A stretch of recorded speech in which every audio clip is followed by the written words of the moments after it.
iniciaremos a atividade do Fórum da Liberdade, que abordará o tema Cultura e Desenvolvimento.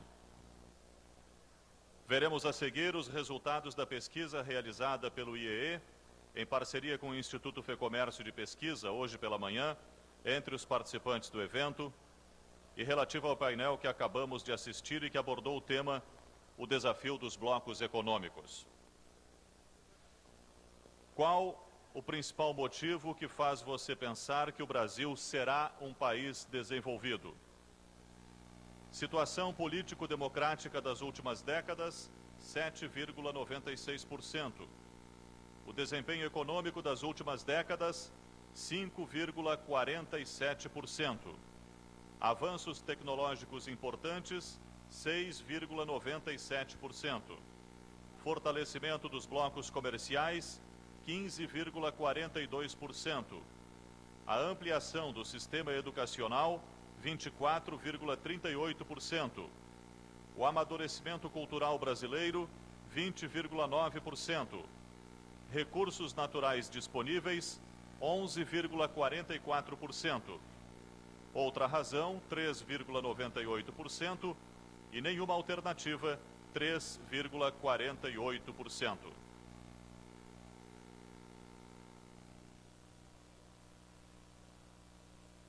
A seguir, passo a coordenação dos trabalhos ao comentarista econômico da Globo News, editorialista do jornal O Globo e mediador do 17º Fórum da Liberdade, Jorge Vidor.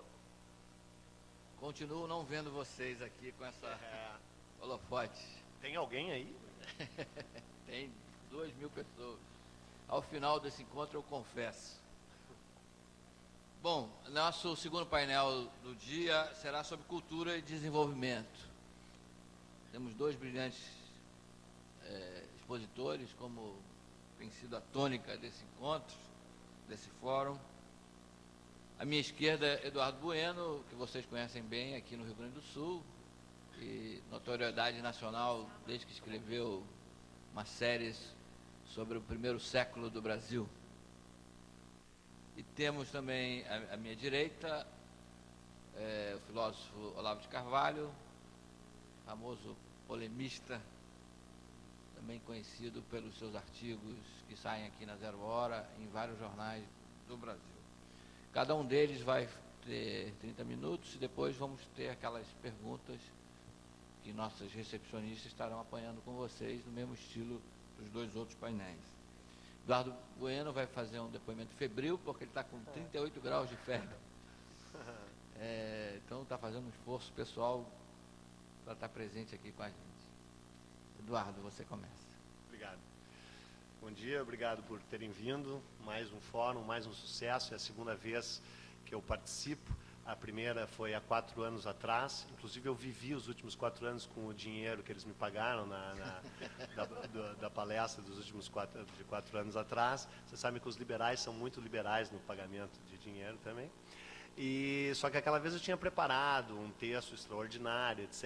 E a apresentadora, Ana Amélia Lemos, disse: Eduardo Bueno, 12 minutos. E a piada que eu tinha planejado inicialmente tinha 8 minutos, portanto, né? E dessa vez, com a lei de Murphy, evidentemente nada preparei e ainda estou delirante e febril. Mas como Paris também é febril e delirante, talvez a gente consiga atingir alguma coisa. Eu sou obcecado pelo século XVI, eu adoro o século XVI no mundo inteiro, mas especialmente nas Américas. É o momento em que se dá o grande encontro, o grande choque cultural entre nativos e europeus, e é um momento que, na minha opinião, pelo menos, fundamentou muito da trajetória, não apenas do Brasil, mas de todas as Américas. Então, eu gostaria de falar para vocês, nesse painel Cultura e Desenvolvimento, especificamente sobre o desenvolvimento cultural do Brasil no século XVI, que eu acredito que tenha, como em tantos outros aspectos econômicos, sociais, estabelecido uma série de padrões que a gente, para o bem e para o mal, e acho que mais para o mal, vem mantendo. Na verdade, a colonização portuguesa do Brasil se inicia em 1549. O que veio antes foi uma espécie de ensaio geral não muito bem concretizado. O país foi descoberto oficialmente, você sabe, em 1500, provavelmente já era conhecido desde 1498, embora não existam provas documentais sobre isso. Se supõe que em 1498, 4 anos depois da assinatura do Tratado de Tordesilhas, assinado em 94, Portugal tenha enviado expedições para ver aonde passava o limite desse tratado em terras ainda desconhecidas ao sul do Equador, nesse período, 1548. Bartolomeu Dias, o grande navegador, o primeiro a ter dobrado o Cabo da Boa Esperança, que aliás ele batizou muito propriamente de Cabo das Tormentas, né? O rei Dom João III, que entendia tudo de marketing, é que mudou o nome para Cabo das Tormentas, da Boa Esperança, já que ele não tinha que passar por lá. O Bartolomeu Dias teria vindo em 1498 e largado no sul de São Paulo, em Cananéia, um dos personagens mais intrigantes da história do Brasil, muito pouco estudado, infelizmente. Eu acho que deveria haver uma concentração maior no estudo dessa figura, o chamado bacharel de Cananéia. É interessante que o primeiro degradado brasileiro tenha sido um bacharel. Né? Bacharel é aquele cara que tinha se formado numa universidade, numa faculdade. Né? Mas, segundo um historiador paulista, João Francisco de Almeida Prado, bacharel em 1500 no século XVI, poderia querer dizer também pessoa que fala demais. Nesse caso seria uma espécie de Santoro, né? O procurador-geral da República, ou seja, um bacharel que fala demais. Portanto, foi degradado, largado aqui em Cananéia, no limite sul das possessões portuguesas nesse território. Ao mesmo tempo, uma outra expedição, em 1498, também teria ido ao Maranhão com o Duarte Pacheco Pereira, que muitos consideram o verdadeiro descobridor do Brasil, etc. Essas são polêmicas que eu acho que deveriam ser aprofundadas, mas que não estão diretamente ligadas ao nosso tema. O fato é que em 1500 o país é oficialmente descoberto por Portugal. Em 1501 vem a primeira expedição de reconhecimento com o extraordinário Américo Vespúcio, uma figura fascinante, um polemista como o Olavo, não sei se vivia disso também ou não, mas talvez, e brilhante, inteligente, culto, rico, não sei se o Olavo é rico também, filho de banqueiros e sobrinho de banqueiros, uma espécie de Valtinho Moreira Salles, assim, o Américo Vespúcio, com a diferença que conseguiu batizar um continente, né, um mentiroso bem-sucedido e brilhante. E o Américo Vespúcio define os destinos do Brasil por pelo menos 50 anos, porque na sua carta ao rei ele diz, depois de 10 meses percorrendo as costas, o litoral desse território, não encontramos coisa de metal algum, apenas uma infinidade de árvores de pau-brasil. Se inicia então a primeira privatização do Brasil, né? O Brasil é entregue a um consórcio liderado por Fernando de Noronha, na época chamado Fernão de Loronha, era o seu verdadeiro nome, e durante 12 anos esse consórcio tem o monopólio da exploração do pau-brasil nesse território, e é a única coisa que acontece aqui. Em 1516 é descoberto o Rio da Prata. O Rio da Prata tem uma importância infinitamente maior na história do Brasil do que em geral o colégio nos faz supor.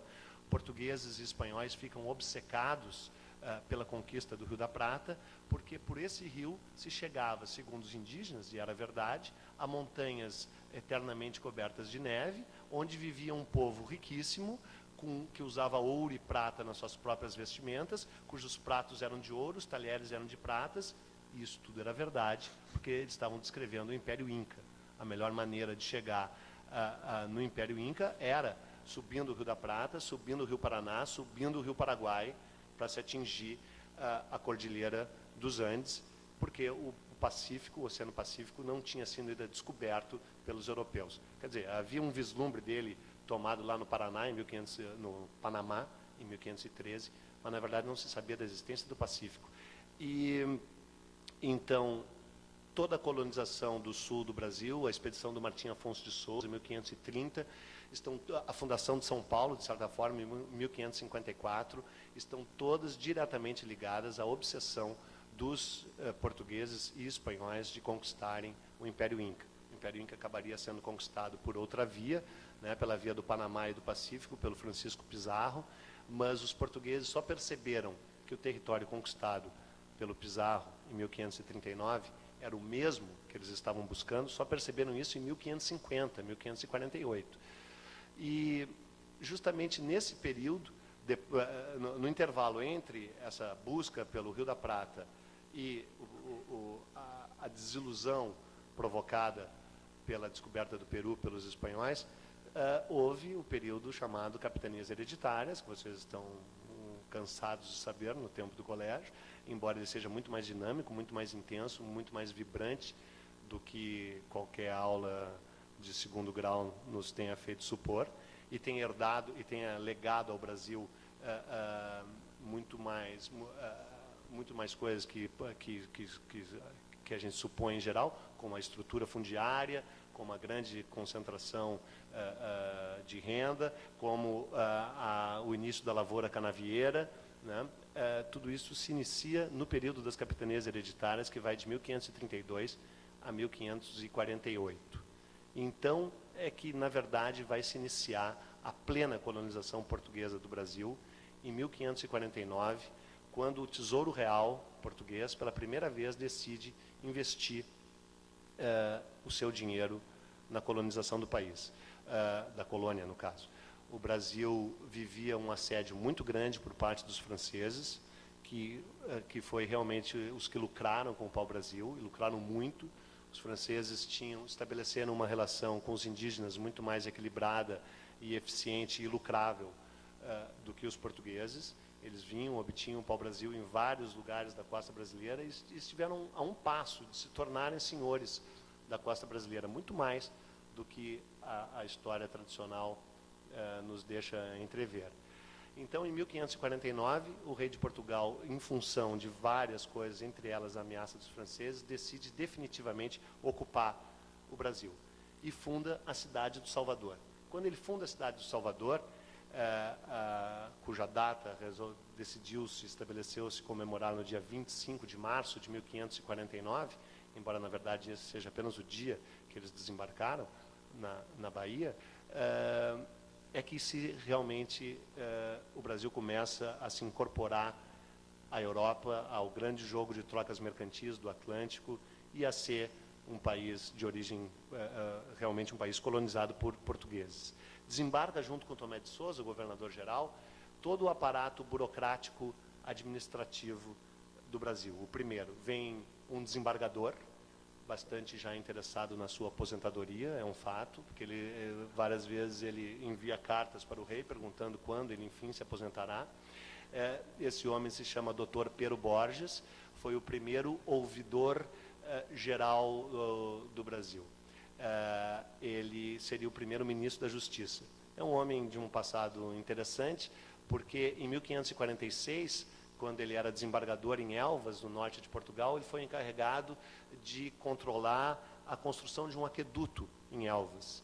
E quando o aqueduto ficou pronto pela metade, ele deveria ir daqui até o fim da sala e parou na metade. Naquela época acontecia isso, hoje a gente jamais voltou a ver uma obra que para pela metade. Naquela época primitiva, a obra parou pela metade. Então a água vinha, em vez de chegar onde tinha que cair ali. O povo se reuniu, indignado, e mandou uma petição para o rei e disse, que fim levou o resto da obra do aqueduto? Descobriram que o dinheiro da obra tinha sido desviado, e se descobriu depois de uma comissão parlamentar de inquérito, acreditem ou não, chamava-se assim, que quem havia desviado a verba tinha sido o desembargador Pero Borges. O desembargador Pero Borges, então, foi julgado, condenado e preso, enviado ao presídio do Limoeiro, em Lisboa, um presídio terrível. De lá ele pegou o seu celular, naquela época, 1546, era possível ligar de celular de presídios, hoje está totalmente proibido isso, e telefonou para o rei Dom João III e disse, rei, só eu, porque só o Paulo César, lembra da Alma Ferreira? Porque só eu, rei. O rei, tá certo. Então vamos fazer o seguinte, você devolve metade da verba, isso está tudo documentado, os autos desse processo foram encontrados pelo historiador Capistrano de Abreu, evidentemente a parte do celular não é verdadeira, fora a parte do celular é tudo verdade, parece filme do Orson Welles, mas é verdade. E os autos do processo foram encontrados pelo historiador Capistrano de Abreu, publicados num livro chamado História da Colonização Portuguesa do Brasil.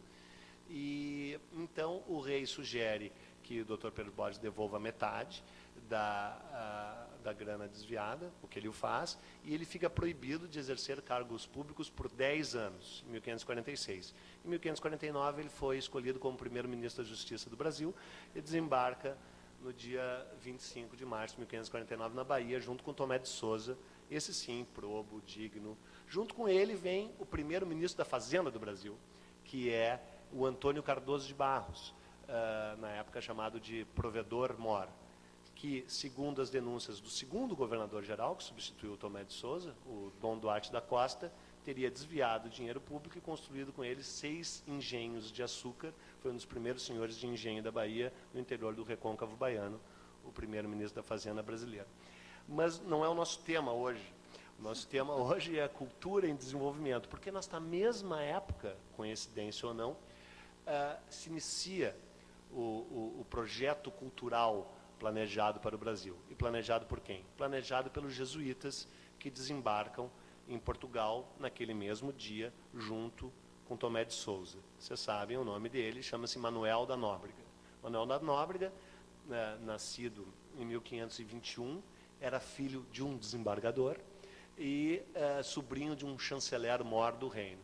Havia decidido seguir, como todo filho de desembargador, a carreira de desembargador, porque os desembargadores poderiam indicar os seus sucessores e, em geral, indicavam os próprios filhos. A questão é que Manuel da Nóbrega, tendo estudado em Salamanca, onde estudavam os desembargadores portugueses, na Espanha, era gago, estava com febre, vai ver quando foi fazer o exame dele, que nem eu, com 38 graus, deu um depoimento errático, inconstante e febril, que nem esse meu, e, portanto, foi reprovado. E, ao ser reprovado, vendo o mundo o despicar, decidiu despicá-lo dele. É assim que um biógrafo explica por que o padre Manuel da Nóbrega resolveu se tornar um jesuíta, um soldado de Cristo. Os jesuítas, a Companhia de Jesus havia sido criada por Inácio de Loyola. Não sei se vocês viram o filme A Paixão de Cristo, de Mel Gibson. O personagem principal, na verdade, não é Cristo, é o Inácio de Loyola. É um cara que se açoitava o tempo inteiro. Inácio de Loyola, nascido em 1466, creio eu, na Espanha, era um fidalgo de vida embebida em prazer e glória no campo de batalha, até que levou um tiro de obus no meio das pernas, literalmente no meio das pernas. E, além de ter sentido muita dor, perdeu também a virilidade. E tornou-se, então, um mendigo de Deus. Ele era muito rico, ele abandonou, ele abriu mão de todas as suas propriedades, de todos os seus morgados, de todos os seus títulos, vestiu um saco de cânhamo repleto de farpas, ficou com as unhas enormes, os cabelos compridos, e tornou-se um alumbrado, como então se chamava, e começou a viver pobre no prato e no trato, percorrendo a Europa como um andarilho. Depois de ter sido preso e acusado 4 vezes pela Inquisição espanhola, ele decidiu que precisava estudar teologia. Então se dirigiu a Paris. Paris, onde ele chegou, não me lembro qual é a data que ele chegou, deve estar aqui em algum lugar, se eu não estivesse com febre eu me lembraria. Chegou em Paris em 1530. Chegando em Paris em 1530, ele se alistou num lugar que tem uma importância muito grande para a história do Brasil e que a gente desconhece absolutamente, a maior parte de nós, o Colégio de Santa Bárbara. O Colégio de Santa Bárbara era um colégio arrendado por um intelectual português chamado Diogo de Gouveia. Diogo de Gouveia era um dos principais assessores do rei Dom João III de Portugal, e fora dele a ideia de dividir o Brasil em capitanias hereditárias. Já em 1521 ele tinha tido essa ideia, embora ela só venha a ter sido aplicada em 1532, com 10 anos de atraso e com um grande problema para o rei. Se tivesse sido aplicado o sistema das capitanias em 1521, teria sido muito melhor para Portugal, talvez até para o Brasil. Dom Diego de Gouveia era um humanista, tanto é que tinha convivido intensamente com Erasmo de Roterdã e conheceu o próprio Lutero. Essa Paris do século XVI era o único lugar onde realmente se podia discutir teologia, discutir os caminhos do cristianismo, sem os horrores persecutórios que já estavam ocorrendo na Península Ibérica e sem o fervor incendiário que já se alastrava pela Alemanha e pela Inglaterra e pelos Países Baixos. Na Paris dessa época havia inclusive essa discussão muito intensa. E o Diogo de Gouveia era dono desse colégio de Santa Bárbara, onde o próprio Erasmo estudou e onde depois estudaria o Miguel de Montaigne, né? E nesse colégio é onde se matricula o Inácio de Loyola. E ali ele estabelece relações com alguns nobres portugueses que estudavam lá também e os convence a abandonarem o colégio depois de formados e peregrinarem até Jerusalém a pé para converterem o coração dos turcos, como eles então chamavam qualquer povo muçulmano. Mas Solimão o Magnífico havia conquistado várias posições no Oriente Médio e a jornada se tornou impossível para eles. Então eles voltam para Roma, saem de Paris, vão até Veneza e se dirigem a Roma, conseguem uma audiência com o Papa Paulo III e conseguem a autorização para criar a Companhia de Jesus. A Companhia de Jesus viria a se tornar a mais ferrenho instrumento de defesa da contra-reforma luterana, né? Em 1517, vocês sabem, Lutero havia pregado as suas 97 teses na porta de uma igreja na Alemanha e rachado para sempre o cristianismo, dividindo entre protestantes e católicos. Dentro dos católicos, a ala mais extremamente radical é representada justamente pelos jesuítas. Os jesuítas concluem que, como tinha sido a partir de uma leitura, segundo eles, equivocada da Bíblia, que Lutero havia tirado a ideia, segundo eles, absurda, de que poderia se dirigir a Deus diretamente, sem a intermediação do clero, os jesuítas concluem que todo tipo de leitura, desde que não orientada por alguém superior, é nefasta aos interesses dos seres humanos. E eles decidem, depois que eles começam a se espalhar com mais força pela Europa, mas especialmente por Portugal. E por que por Portugal? Porque os primeiros discípulos do Loyola, como eu falei, que ele arrebatou em Paris, eram portugueses. E o primeiro país a aceitar plenamente os jesuítas, a incorporá-los e depois a entregar em suas mãos toda a direção da educação e da cultura do país, foi justamente Portugal. Inclusive foi o único lugar onde isso realmente aconteceu com grande intensidade. Aconteceu um pouco na Espanha também, mas muito mais em Portugal.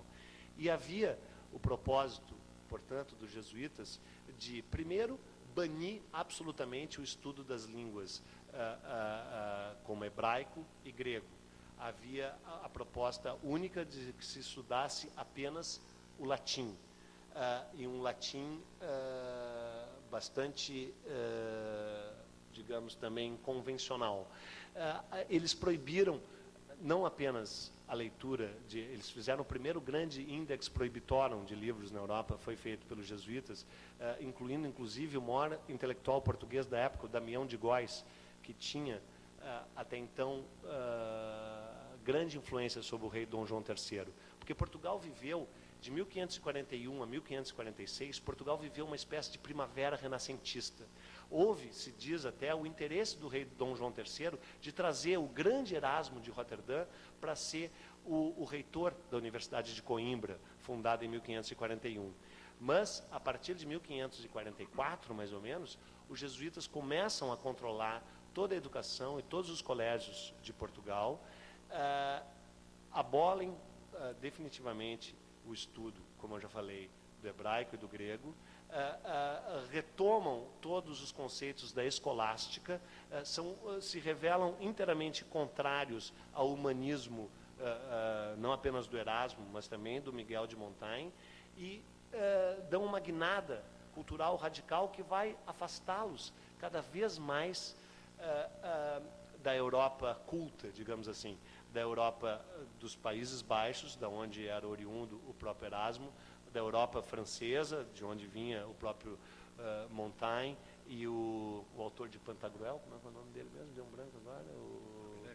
O Rabelais. O Rabelais, inclusive, havia, durante 2 semanas, estudado no Colégio Santa Bárbara, de onde saiu correndo também, conheceu o Diogo de Gouveia. Essa figura... o Diogo de Gouveia é quem lidera esse não sei o quê. A temperatura dele está subindo. Você ainda tem 4 séculos para falar, viu? Não, só vou falar do primeiro. Mas você tem 10 minutos só. Não, só vou falar do primeiro século. Só vou falar do primeiro século porque tem uma frase que não é minha, portanto brilhante, do Wilson Martins, no qual ele estabelece uma ligação muito intensa entre o que aconteceu nesse período, com esse desembarque dos jesuítas, e o que viria a vir depois. Porque você vê, a primeira universidade brasileira é fundada quando? Em 1830, né? E segundo ele, por causa dessa disposição jesuítica, depois incorporada pela própria coroa, de que livro não dá em boa coisa, estudar não é uma grande ideia. Nessa mesma época, 1549, nós estamos falando, haviam 4.000 colégios na Holanda, nos Países Baixos.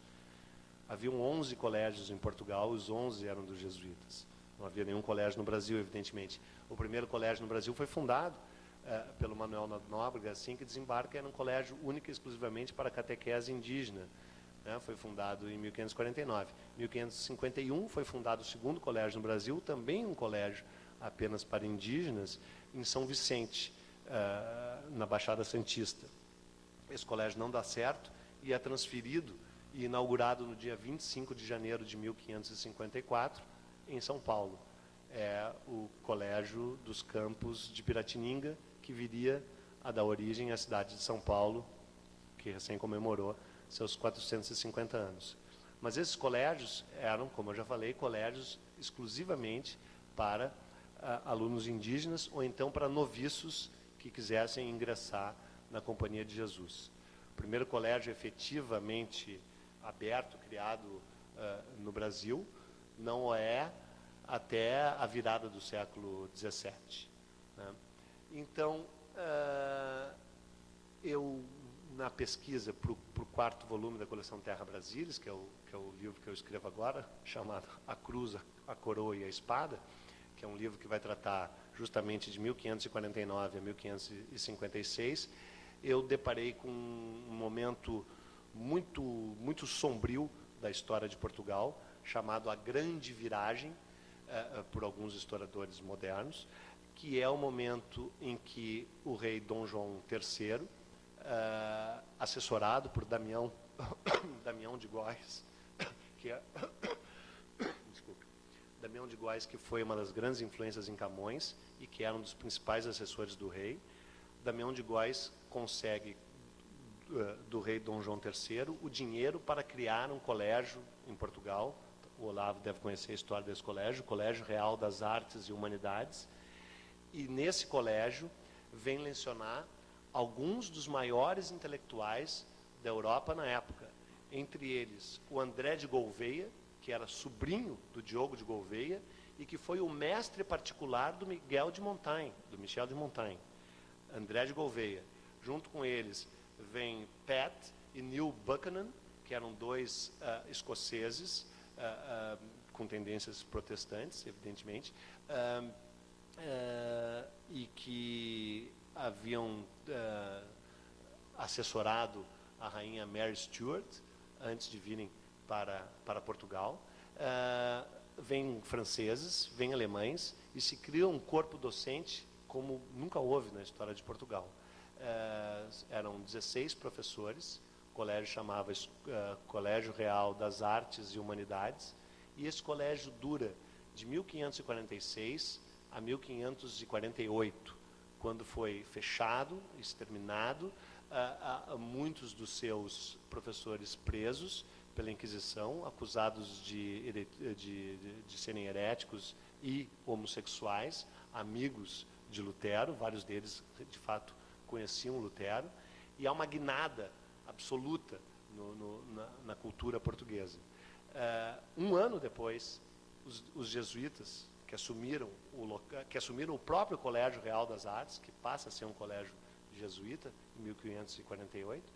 Um ano depois, 49, desembarca no Brasil o Nóbrega, Anchieta, que vem um pouco depois, e 11 outros jesuítas, que se tornam os principais responsáveis pelo estudo e pela educação no Brasil. A frase do Wilson Martins, que está no final do seu História da Inteligência Brasileira, é uma frase forte, mas eu acho que bastante reveladora. Se eu encontrá-la, será mais fácil de lê-la. Pois é, muito febril o depoimento? Não, você pode dar o sentido, pelo menos, da frase. O sentido da frase... Depois a gente... Durante as perguntas, ela era a primeira. A colônia se desenvolveria sem livros, sem universidades, sem imprensa, sem debates, sem inquietações culturais. Em uma palavra, sem o frescor do humanismo renascentista. A inteligência brasileira viria a constituir-se submetida à direção exclusiva da Companhia de Jesus, sob a égide da Contra-Reforma e do Concílio de Trento. Esse desejo de perpetuar a ignorância condicionaria as perspectivas mentais do Brasil pelos 3 séculos seguintes. A frase é forte, mas eu não sei exatamente sobre o que o Olavo vai falar, mas eu acho que ele poderia comentá-la também, se ela é verdadeira ou não. Na minha opinião, é. Na minha opinião, o desejo de perpetuar a ignorância no Brasil se prolongou por muito tempo, de certa forma se prolonga ainda, e embora a frase seja proselitista e na verdade, defendendo interesses próprios, a frase clássica do Monteiro Lobato, um país se faz com homens e com livros, eu acredito que se o primeiro artigo está em falta no mercado, quem sabe a gente não vai conseguir construir um país melhor com livros. Era isso.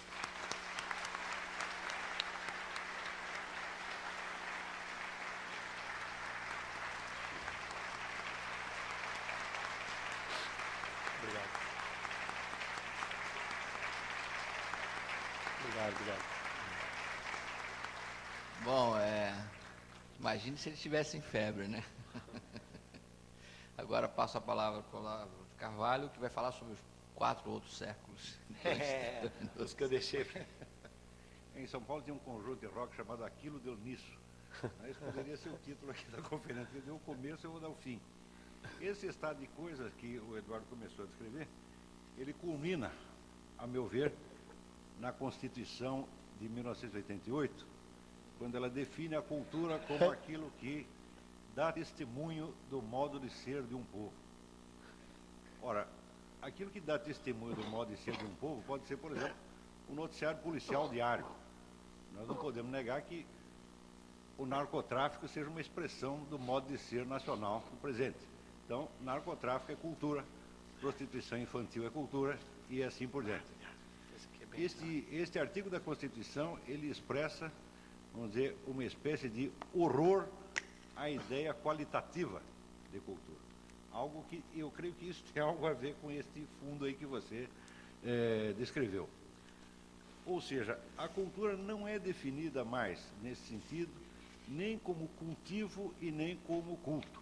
Ora, a ideia de cultivo pressupõe a ideia de melhoramento.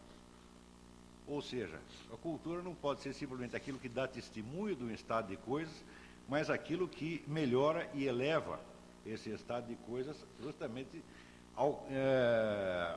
ao contrário de simplesmente dar um testemunho passivo e não valorativo. A ideia de cultura, além de estar ligada a cultivo, também está ligada à ideia de culto, que é a mesma coisa que devoção. Então, esta ideia implica necessariamente a ideia de algo que é melhor, de algo que merece a nossa atenção, merece o nosso amor, merece o nosso respeito. E esta ideia de valor culmina, então, naquilo que Platão chamava o supremo bem. Agora, nós sabemos que o supremo bem não é uma coisa muito fácil de você definir ou encontrar, ou mesmo intuir de longe. Mas esta dificuldade mesma faz parte da própria dinâmica da cultura, onde, ao longo dos milênios, nós vemos uma sucessão de esforços humanos para conceber o que seria o supremo bem ou a suprema meta da existência. A necessidade de ter um supremo bem, ela é tão grande que no século XX, um grande psiquiatra, Viktor Frankl, diz que a perda da noção do sentido da existência, ou da noção do supremo bem, está na base de todas as neuroses e psicoses. E Viktor Frankl descobriu isso em circunstâncias particularmente dramáticas, pois sendo prisioneiro de um campo de concentração, ele desde o primeiro dia ele teve a preocupação de se perguntar qual a diferença decisiva que fazia com que algumas pessoas suportassem aquela provação bravamente e saíssem até engrandecidas, enquanto outras se degradavam e desmontavam como uma montanha de geleia. E ele descobriu que as pessoas que se saíam melhor daquele desafio eram aquelas que tinham uma meta ou um valor ao qual servir, ou como diz ele, o sentido da vida. Então, a cultura, ao longo dos milênios, foi definida como um conjunto de atividades e de esforços humanos voltados à descoberta, à contemplação do supremo bem ou do sentido da existência. A nossa Constituição nos coloca exatamente nos antípodas disto, definindo como cultura o que quer que, com valor ou sem valor, dê testemunho de um modo de existência. Ora, o modo de existência é um simples estado de coisas, é um dado empírico e não um valor de maneira alguma. Associado a esta, é evidente que isso não é só um fenômeno jurídico, vamos dizer que esse próprio artigo da Constituição, ele dá testemunho do nosso modo de ser. Existe em toda a vida brasileira, em toda a história brasileira, uma espécie de inibição intelectual que aos poucos vai se tornando, vamos dizer, mais do que uma inibição, uma rejeição e até um ódio de tudo aquilo que é elevado, sublime, importante. Isso tudo, então, sendo compensado por um culto das nossas insignificâncias, das nossas misérias. Se você vê, por exemplo, o número vamos contrastar aqui dois fatos. O Brasil teve, entre os anos 30 e 60, um dos maiores filósofos do mundo, aqui, que foi Mário Ferreira dos Santos. A obra do Mário é uma coisa de, quando nós a conhecemos, de deixar com orgulho extraordinário. Nunca ninguém prestou a menor atenção no Mário Ferreira, até hoje ninguém sabe quem é. E os escritos dele estão todos jogados para as traças, até hoje nunca mais foram reeditados. Para compensar, todo ano você vê uma enxurrada de teses de doutoramento sobre sambistas, proxenetas, amantes de políticos, etc, etc. Quer dizer, uma boa parte da nossa atividade universitária, né, é dedicada ao cultivo, né, ao culto daquilo que existe de pior, ou pelo menos de mais insignificante. Este amor à insignificância, este amor à ninharia, né, evidentemente, ele se torna cada vez mais pronunciado ao longo dos últimos 20 anos. E ele culmina nesta ideia do nosso ministro de fazer com que o samba se torne patrimônio da humanidade. Eu não sei por que o samba e não machixe, maracatu ou qualquer outra coisa dessa, porque todas elas dão testemunho do nosso modo de ser. Aliás, quando o Eduardo assinala que o Brasil já teve um Estado organizado antes mesmo de ter população, quer dizer, quando chega Tomé de Souza, já vem com todo o ministério pronto, com a Constituição pronta para uma população que era constituída de tatu-bola, minhoca, né? Então, do mesmo modo, nós temos hoje a ideia de que o Estado deve não só fomentar a cultura, mas formá-la. Ele deve ter a concepção da cultura e deve dar a receita pronta para todos nós. A nova legislação de incentivos fiscais para a cultura é exatamente isso. Tá certo? Então, infelizmente, ele deu o século XVI e eu estou dando a situação de agora. Não vai dar para contar tudo o que aconteceu no meio. Mas a situação presente é mais ou menos esta. Então, hoje nós entendemos cultura de três maneiras. Entendemos primeiro pelo seu lado lúdico, quer dizer, cultura é divertimento, cultura é show business, cultura é samba e rock and roll. Em segundo lugar, a cultura é um produto comercial, quer dizer, existe a indústria cultural e ela tem que funcionar e dar lucro. Em terceiro lugar, cultura é propaganda política. Você vê a que distância nós fomos parar da ideia do supremo bem ou do sentido da vida. Ora, eu não sou contra a diversão, também não sou contra ganhar dinheiro, também não sou contra a propaganda política, mas quando você tem tudo isso e você perde o sentido da vida, é melhor você estourar os miolos, né? Então, quer dizer, o tipo da cultura que nós estamos produzindo hoje, a nossa concepção de cultura, é uma coisa profundamente deprimente, feita para nos isolar do sentido da vida e fazer com que nós nos dispersemos cada vez mais numa busca e num cultivo de ninharias. Intimamente associada a esta ideia, existe uma outra, que é de que a cultura é função do desenvolvimento, de que só os países desenvolvidos têm alta cultura. Então, nós temos que alcançar um certo nível de desenvolvimento para ter um certo nível de cultura. Em São Paulo, teve até um cidadão chamado Paulo Arantes. Paulo Arantes é um professor de filosofia da Universidade de São Paulo, que escreveu um livro interessantíssimo como documento, não pelo seu valor, chamado Um Departamento Francês do Ultramar, no qual ele investiga por que a Faculdade de Filosofia da USP, em 50 anos de atividade, não conseguiu produzir nenhum filósofo. É fantástico. E a resposta é que somente quando alcançarmos um certo patamar de desenvolvimento é que poderemos ter uma filosofia à altura da europeia. E eu acho isso uma coisa extraordinária, porque eu estudei um pouquinho da história da filosofia, ao ponto de ser autor de um livro sobre isso, de um curso sobre isso. Eu asseguro para vocês que nunca houve nenhum surto de grande criatividade filosófica que fosse posterior a um surto de desenvolvimento econômico. Geralmente o surto cultural acontece muito antes, ou muito depois. Por exemplo, a época áurea da filosofia na Grécia era uma época de decadência, de cultura, decadência socioeconômica fantástica, a inflação subindo nas nuvens, uma corrupção generalizada, e no meio disso é que surge a Academia Platônica. Mais tarde a gente vê um outro grande surto de criatividade justamente na escolástica. E os países que mais contribuem para isso eram países paupérrimos, como a Irlanda e a Inglaterra na época. A Inglaterra ainda faltaria 5 séculos antes de que ela se projetasse como grande potência. Uma outra etapa de grande criatividade é, evidentemente, o idealismo alemão, com Kant, Hegel, Schelling, etc. Nessa época, a Alemanha não era sequer um país, era um conjunto de principados e ducados, aliás, sob domínio estrangeiro. Ainda faltaria meio século, mais de meio século, para que a Alemanha se constituísse como nação e se tornasse uma nação rica. E assim por diante. Então, nós temos que a própria ideia de que nós precisamos ficar ricos primeiro para ter cultura depois, é uma ideia que me parece muito esquisita. Porque se a cultura tem algo a ver com o sentido da vida, ela tem algo a ver com a orientação da vida. E, portanto, ela tem algo a ver com a sanidade da inteligência.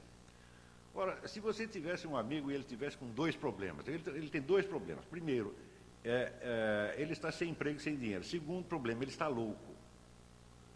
Qual dos 2 problemas você acha que dá para resolver primeiro? Primeiro, vamos arrumar um emprego, e o sujeito vai ter um sucesso enorme. Depois, tiver tudo resolvido, ele faz um tratamento psiquiátrico. Ora, toda a orientação da nossa cultura é essa, quer dizer, primeiro nós vamos resolver todos os nossos problemas e depois nós trataremos de ficar inteligentes. Isto é rigorosamente assim, mas desde o tempo do Império. O tempo da colônia eu não conheço direito, mas do tempo do Império eu acompanhei. Quer dizer, esta ideia de que nós precisamos produzir muito dinheiro e daí vamos ter uma cultura que servirá para adorno, né, da nossa riqueza. Então, essa noção lúdica ou decorativa da cultura, ela já existe aqui há muito tempo. Mas ainda, ela não existe só socialmente, ela existe na alma de cada um. Nenhum de nós, vamos dizer, pode dizer que está livre deste preconceito e das consequências devastadoras que ele traz, não só para a sociedade, mas para a formação da inteligência de cada um de nós. Eu noto, por exemplo, com essa coisa de participar muito de debate, discussão, eu noto que no Brasil existe uma crença geral de que aquilo que você desconhece não existe. Isso aí chamava-se, na retórica antiga, chamava-se o argumentum ad ignorantiam. Ele diz assim, aquilo que você está dizendo é algo que eu desconheço, então não interessa. Não pode entrar em linha de conta e não pode ser alegado como argumento. Dito de outro modo, tudo aquilo que eu desconheço inexiste.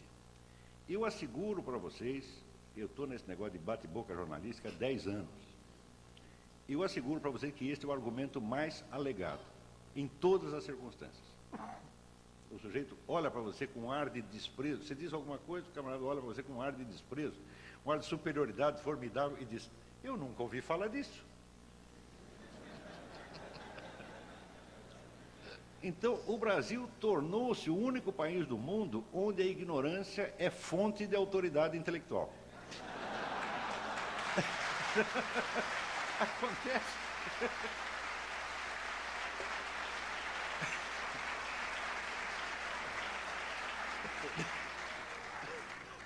E note bem, eu acho que isto foi uma das grandes forças publicitárias na eleição do seu Luiz Inácio da Silva.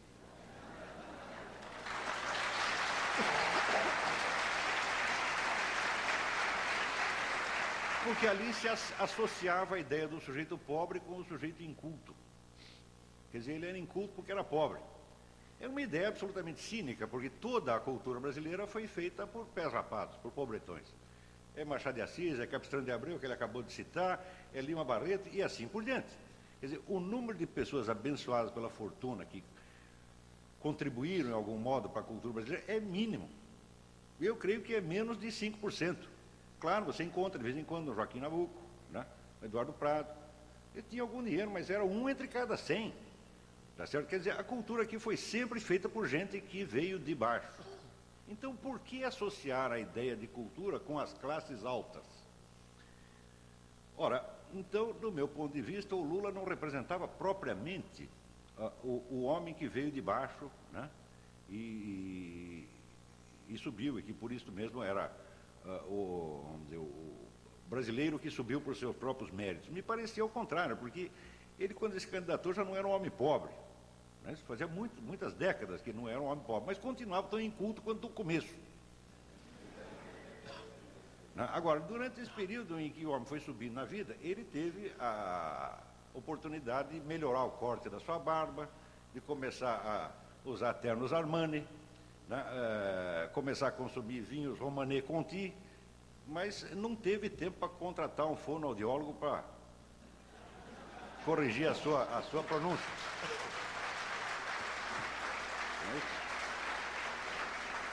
E não pense que eu estou falando mal dele pessoalmente. Não, isso aqui é um sintoma geral. Todos nós somos culpados disso.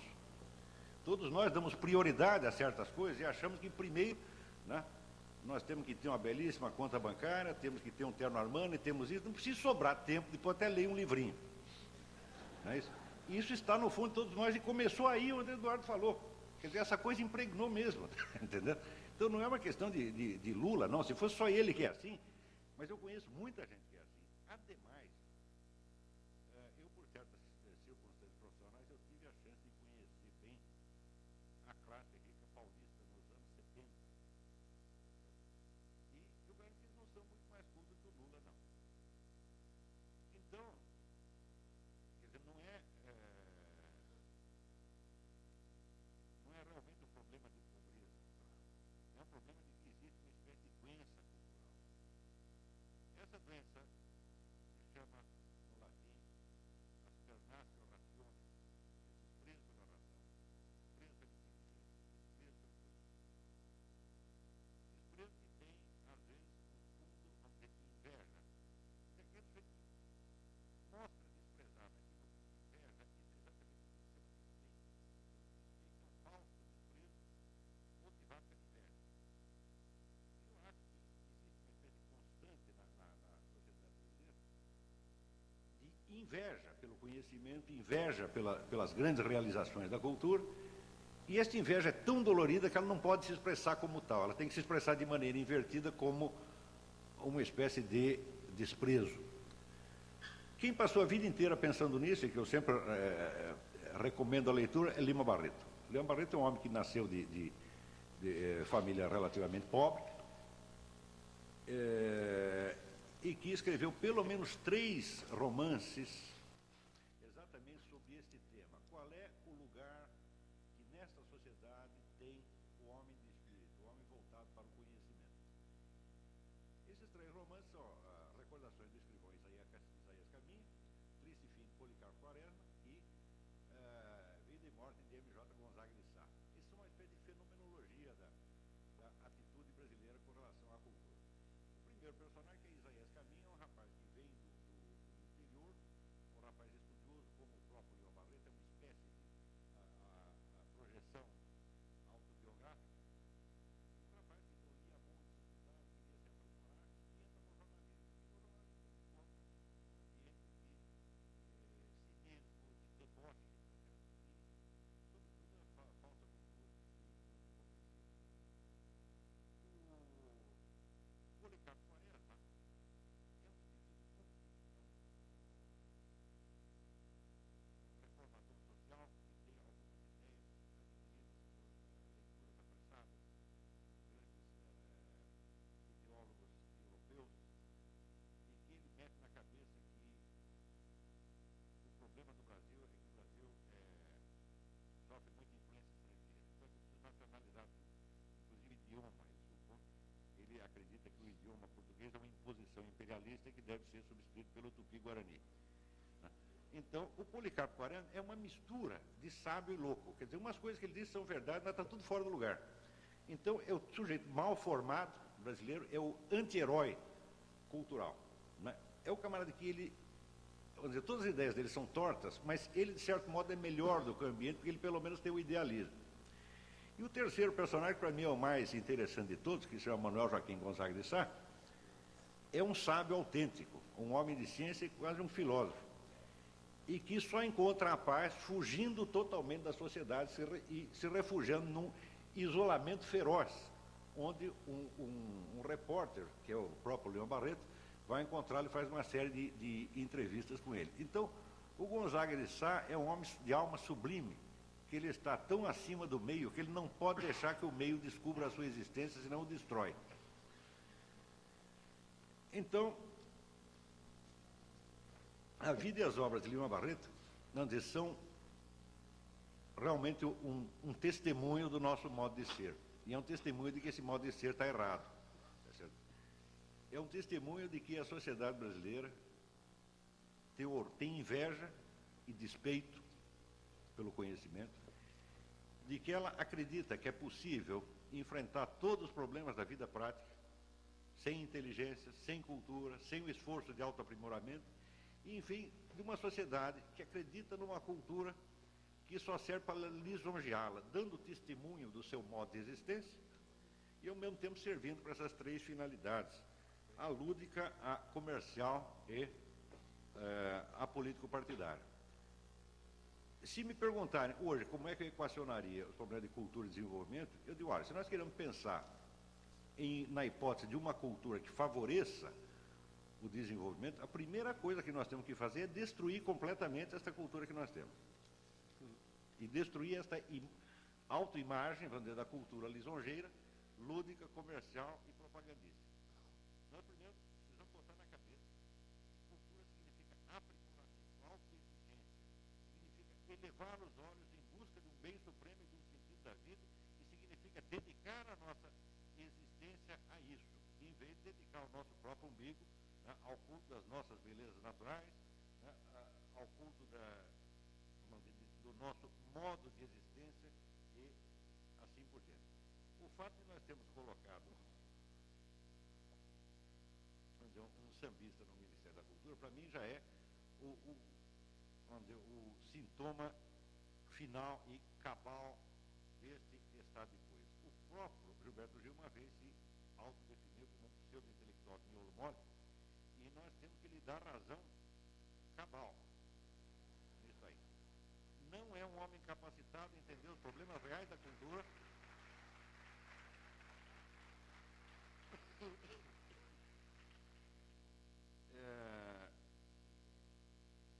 E também não se trata de um problema pessoal com ele, evidentemente. A presença dele lá é um sintoma do nosso erro, um sintoma do erro da sociedade, que está entendendo fazer cultura como show business e propaganda política. E, uns anos atrás, houve aquele teste feito entre alunos de ensino médio de 32 países testados na compreensão de leitura. E os brasileiros tiraram, naturalmente, o último lugar.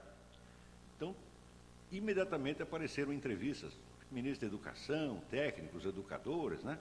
Todos comentando aquilo, uns tentando atenuar a coisa, outros fazendo diagnósticos, e ninguém parou para pensar o seguinte, que se o teste fosse realizado não entre alunos de ensino médio, mas entre educadores de 32 países, os brasileiros também tirariam o último lugar. E se fosse entre ministros da Cultura, os brasileiros também tirariam. O problema não é com os nossos estudantes, eles estão fazendo o que podem. A culpa do estado de coisas não é deles absolutamente, é dos próprios criadores de cultura que cada vez se exigem menos. Nós estamos numa etapa onde, para o sujeito ser considerado um escritor, basta ter um pequeno cronista de província, um cronista de samba, um historiador de escola de samba. Com isso, você já é intelectual, já pode pertencer à Academia Brasileira de Letras. E todo mundo acha isso bonito, certo? Porque tudo o que for acima disso, o brasileiro já acha pedantismo. Aqui nós conseguimos inverter a noção do pedantismo. Quer dizer, o pedantismo significa você posar em público exibindo um conhecimento que você não tem. Aqui é o contrário. Ter o conhecimento é que é pedantismo. E se você entra numa discussão e você exige do interlocutor que ele conheça o assunto, ele fica ofendido. Isso já me aconteceu inúmeras vezes. Eu sempre pensei o seguinte, a liberdade de opinião, tá certo? O direito à expressão do seu pensamento deveria ser condicionada à atenção que você presta ao assunto. Quer dizer, se você pensou no assunto durante um ano, então você tem ali umas 2 horas para falar. Mas se você pensou 5 segundos, por que nós temos que ouvi-lo durante 10 minutos? Quer dizer, nem você dá atenção ao que você está pensando, por que nós temos que dar? Quer dizer, a liberdade de expressão deve ser compensada pela liberdade de não ouvir, de liberdade de ir embora. Mas aqui no Brasil não, ela é absoluta. Isso quer dizer que, conhecendo ou não o assunto, tendo se dedicado a ele ou não, você tem direito de ocupar o nosso tempo com as ideias maravilhosas que você criou a respeito. E se o seu interlocutor, por acaso, exige que você leia pelo menos um livrinho a respeito, ele é condenado como um pedante que quer te oprimir e te humilhar. Então, bom, como é possível que os debates deem certo nesta condição? Quer dizer, a primeira regra é a seguinte, é proibido conhecer o assunto. Segundo, se você conhecer, por favor, esconda o que conhece, porque nós não queremos ser humilhados. E, em terceiro lugar, você trate de parecer bonzinho.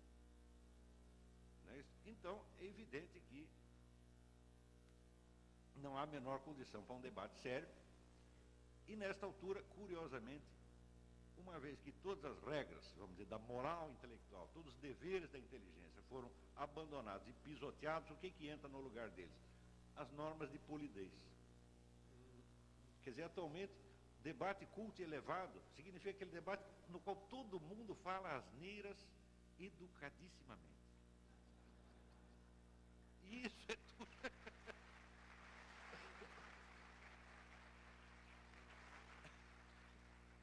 Então, é evidente que esse é um conceito caipira de cultura, né? Porque o sujeitinho culto, ele não sabe distinguir entre uma pessoa mais culta e menos culta.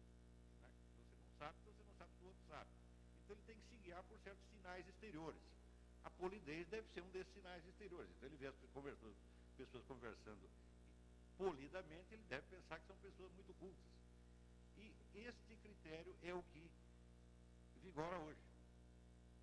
Para mim já aconteceu inúmeras vezes de discutir com pessoas que, pelas suas circunstâncias profissionais, de obrigação de conhecer o assunto. Outro dia mesmo, na Faculdade de Direito de São Paulo, topei com um sujeito que dizia, não, esse aqui é o maior conhecedor de marxismo que tem aqui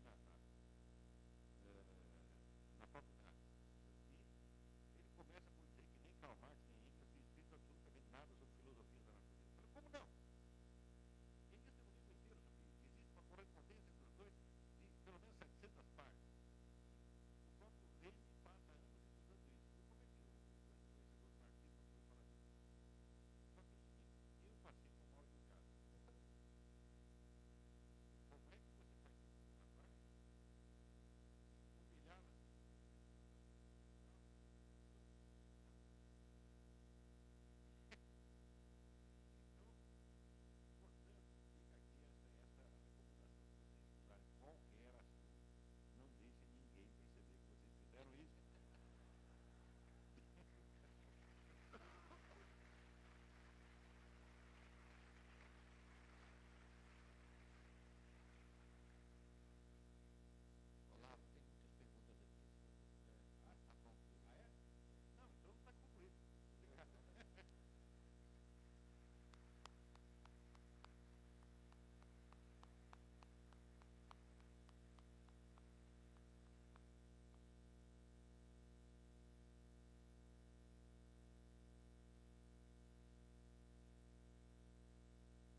quer existir. Agora, a mídia no Brasil, ela tem algumas funções ligadas à cultura superior que são diferentes do que acontece nos outros países. Por exemplo, a gente imagina, às vezes, os Estados Unidos como se fosse uma espécie de Brasil mais rico. E a gente lê a mídia americana como se fosse igual à nossa. Por exemplo, a gente acredita que lá existe uma Rede Globo com 70% da audiência. Então, nos Estados Unidos, se a gente chega a ter 3% da audiência, já é uma verdadeira maravilha. A grande mídia americana não tem 1/100º do poder que tem a nossa aqui. A nossa abrange toda a opinião pública. E lá ninguém faz isso. Lá a coisa é infinitamente muito mais subdividida. Lá os jornais discutem uns com os outros. Um quer publicar o que o outro não publicou. Aqui é o contrário. Aqui os jornais fazem, né, eles se alimentam uns dos outros. Um só publica o que os outros publicaram. E aquilo que ninguém publicou, vigora de novo o argumentum ad ignorância. Né? Não existe porque ninguém publicou. Eu lhes dou um exemplo, por exemplo. Se você sair na rua e perguntar para as pessoas o que é Foro de São Paulo, as pessoas vão dizer que é um edifício na Praça João Mendes da cidade de São Paulo. Ninguém sabe que este é o nome da entidade que coordena 82 partidos políticos de esquerda na América Latina e que forma o conjunto da estratégia revolucionária para o continente. Ninguém sabe disso porque a mídia jamais publicou. Hã? Só eu publiquei, mas eu evidentemente não sou a mídia. Você não pode esquecer que eu tenho ali 20 linhas por semana, tá certo, para desmentir alguns milhares de volumes que são publicados durante a semana. Né? Quer dizer, essa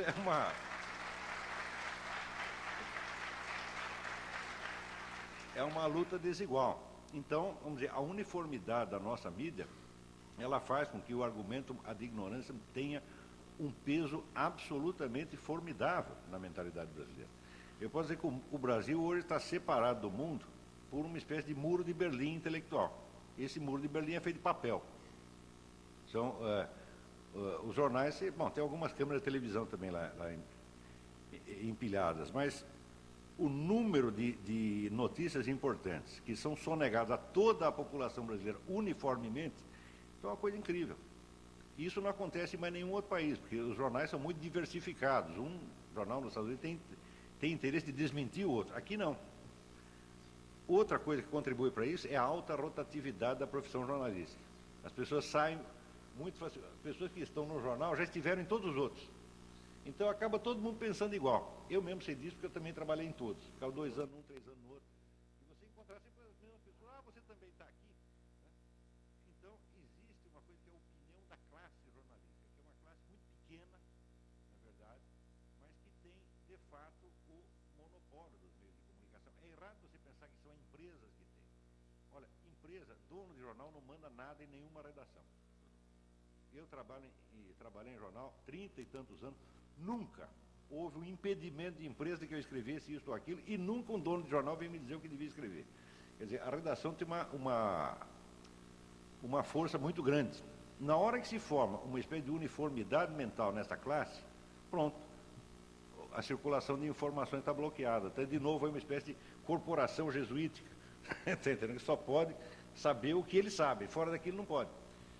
Quer dizer, nós podemos falar mal dos jesuítas, mas espera aí, quantos de nós têm sido jesuíticos ao longo da vida? Esse processo jesuítico se repetiu muitas vezes aqui, está se repetindo de novo agora. Não sei se isso responde a sua pergunta. Não vou defender a mídia aqui não, viu, gente? Mas lá fora ele vai ver, né? Bom, de novo aqui, Peninha. Você é tratado com carinho. Apesar desse passado trágico, né, entre aspas que ela põe, que é uma Ana Lúcia, esse passado trágico é inegável que carregamos, estou aqui apanhando um pouco da sua Está com função febre? Quer um Tilenol aqui? Eu tenho vários. Apesar desse passado trágico e inegável que carregamos, gostaria de saber em que momento histórico, na sua opinião, houve uma guinada na cultura brasileira, pois hoje temos muitos homens, ela grifou homens, dos quais nos orgulhamos atualmente? Pergunta. Mas ela disse que vocês, por exemplo, os 2 palestrantes, são motivos de orgulho. Né? Obrigado. Olha, Eu não sei se teria havido um momento mais especialmente marcante. Há alguns momentos, evidentemente, há vários momentos interessantes, estimulantes na trajetória cultural brasileira. Agora, todos eles têm, não sei, alguma coisa meio estranha, né? Por exemplo, se você parar para pensar na época da chamada Inconfidência, ou Conjuração, como preferem alguns historiadores, mineira, você vai encontrar ali alguns poetas extraordinariamente bons, né? A produção poética naquela época em Ouro Preto, na época da Conjuração Mineira, foi de altíssima qualidade. O Olavo deve estar bem familiarizado com a obra do Cláudio Manuel da Costa, com a Varenga Peixoto, né? Bons poetas do Tomás Antônio Gonzaga. Agora você vê, você para pensar quem eram esses homens, né? Que de certa forma passaram para a história até como heróis, né? Eram caras, todos eles ligados à extração de ouro e diamantes, todos eles profundamente endividados com a coroa, todos eles conspirando numa revolta que era do seu próprio interesse, né? E que acabou sobrando única e exclusivamente para o único participante que não tinha dinheiro algum, que era o Tiradentes, que, aliás, se comportou com grande dignidade durante todo o processo e durante todo o seu martírio Mel Gibsoniano. Então, eu não sei. Qual é o grande momento da cultura brasileira e quando é que deu a guinada, Olavo de Carvalho? Eu te pago um pouco do meu cachê para você responder. Bom, se eu soubesse, eu responderia, mas você vai ver, o Brasil teve dois períodos muito bons de criatividade. Primeiro, a segunda metade do século XIX. Claro, com o Lima, com Lógico, com Machado. Na fundação da Fundado com dinheiro da Caixa Econômica Federal. Mas até aquele momento estava indo bem. E o segundo foi justamente o período de Getúlio Vargas. O período de 1937, que é um período de ditadura muito maior que o período de 64, né? Agora se comemorou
Agora vem o Caro Bueno aqui. Bueno? Caro Bueno. Caro Bueno. Eduardo é um estudante aqui da PUC. O que você entende através da máxima, aspas, a base de uma nação é educação e cultura? Como você relaciona isso com o desenvolvimento econômico brasileiro? Olha, talvez domingo vocês tenham visto um comentário do Hélio Gaspari sobre um livro recentemente lançado, O Espetáculo do Desenvolvimento, acho que se chama, né? No qual ele diz que, tudo bem, é interessante que uma nação tenha cultura e educação, e é óbvio, qualquer um diria isso, mas que não resolve totalmente o problema, porque daí o engenheiro se torna taxista, né? Se não há desenvolvimento econômico. E a gente tem visto advogados e engenheiros taxistas a mão cheias por aí, né? Mas não sei, eu tenho uma certa dificuldade em pensar em termos nacionais, sabe, ou coletivos ou globais. Eu sou meio, além de estar doente, eu sou meio doentiamente mesmo, ao natural individualista, sabe? Eu acredito no indivíduo uno, único, indivisível, sabe? Eu sou meio turoniano, aquele Henry David Thoreau, sabe? Um filósofo transcendentalista americano que foi viver na beira de um lago chamado Walden, escreveu um livro chamado Walden, A Vida nos Bosques. Também o cara que escreveu o Tratado da Desobediência Civil, na qual tem uma frase espetacular, aliás, a primeira, que é um dos meus lemas: o melhor governo é o que menos governa. Maravilhoso.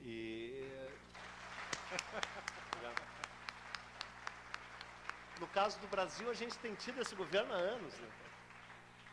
Na verdade, no caso brasileiro, a gente tem tido há anos esses governos, um governo faz anos. Mas, na verdade, eu acredito, sabe? Eu sou muito individualista, assim, não nos meus interesses, nem sabe, não sei, eu acho que dá para entender o que eu quero dizer. Eu não acho que eu não seja uma pessoa ativa socialmente, eu acho que eu sou, sabe, eu tenho compaixão pelos demais seres humanos, que é o princípio básico do budismo que eu tento seguir. Eu acredito num mundo melhor, meio hippiemente, utopicamente. Eu batalho por uma sociedade melhor, mas eu acredito mesmo no indivíduo, sabe, o uno, exclusivo, ele próprio. E eu acho que a cultura, como o Olavo colocou, é um aprimoramento pessoal, individual, e que você tem que se dedicar a ela. Então, claro que eu acredito numa nação melhor, num país melhor, num mundo melhor, através da educação e da cultura. Mas é uma jornada individual, única, e independe da tua... Claro, se você chegar num estado de indigência tal, que você não tem nem comida, e no caso brasileiro talvez tenhamos 20 milhões de pessoas nessa situação, e a nossa obrigação está ligada a se preocupar direta e inteiramente com isso, sem ser essa situação, sem ser o cara que está na indigência total, sem ser o marginal absoluto, sem ser o lumpen, todo mundo tem condição de traçar o seu próprio caminho, tanto espiritual quanto culturalmente. E ele citou exemplos de dois dos maiores e mais brilhantes intelectuais brasileiros de todos os tempos, certamente o maior escritor brasileiro de todos os tempos, o Machado de Assis, seguido muito de perto pelo Lima Barreto, injustiçado na sua época, injustiçado até hoje, que fizeram o seu próprio caminho cultural com todas as dificuldades. E nós não sabíamos, ficamos sabendo hoje, que Olavo de Carvalho também é um desses homens, filho de uma mera lavadeira, de uma, etc. Ao contrário de mim, que já nasci milionário, no Moinhos de Vento. A avó que era lavadeira. A avó. Você não nasceu analfabeto como nós, né? Não, já nasci sabendo tudo isso. Então é isso. Bom, mas nasci sem febre. A reforma universitária está em pauta no país. O que o senhor acha, ou o senhor pensa sobre a reforma esboçada pelo atual ministro da Educação, Tasso Genro? De que forma, se o senhor fosse o ministro, faria reforma para fomentar a intelectualidade? Eu encontrei seria ministro. Desculpa, eu encontrei uns caras do Cacete e Planeta que disseram, mas não disseram ao vivo, que se ele não sabe educar nem a própria filha, como é que ele vai ser ministro da Educação? Mas é perfeito. Não fui eu que falei. Eu não preciso responder, a resposta é essa. Não fui eu que falei, foi o Cacete e Planeta. Eu vou contar um negócio para vocês. Eu dou aula há 25 anos. Eu tenho o meu curso de filosofia, que hoje está instalado numa universidade, mas que sempre foi uma coisa privada, há 25 anos. eu fiz o diabo para que essas pessoas melhorassem, para que elas aprendessem. Eu cometi uma infinidade de erros pedagógicos que hoje eu percebo. E depois de toda essa experiência, eu sei alguma coisa quanto à educação dos meus alunos. Eu sei o que eu posso fazer por eles. Eu jamais me atreveria a ser ministro da Educação. O número de pessoas aqui no Brasil que se é capaz de educar os outros e de planejar a educação é assombroso. Eu acho que a gente tem o maior número de ministros da Educação virtuais per capita no universo. Agora, o que falta é assim, é pessoas que estudem e que conheçam a sua disciplina e que sejam capazes de fazer isso. Aqui todo mundo quer ensinar o outro primeiro. Realmente não é assim que se faz. Você vê, eu, com toda essa experiência pedagógica que eu tenho, que não é pequena, eu não me atrevo sequer a pensar em termos de reforma universitária. Se eu tiver alguma ideia boa para a reforma do meu curso, eu aceito a sugestão. Agora, um problema deste tamanho está acima da capacidade de, não o seu Tarso Genro, mas 1 milhão de Tarso Genro. Não é isso aí. Bom, senhores, eu só queria, no papel de mediador aqui, fazer uma colocação final, para a sua reflexão também, Olavo. Também sou um jornalista há muitos anos, já pensei sobre esse papel da mídia que colocamos aqui. De maneira geral, a mídia, grande mídia, né, grandes veículos de comunicações, tem uma tendência conservadora e isso é universal. Eu nunca vi nenhum país em que a chamada imprensa alternativa fosse preponderante, né? Eu acho que, na verdade, isso é um reflexo do que a opinião pública quer. Eu acho que a opinião pública é que determina essa linha de uma maneira geral. Mas isso dá um outro debate. Eu queria agradecer a presença de vocês aqui, parabenizar os dois ilustres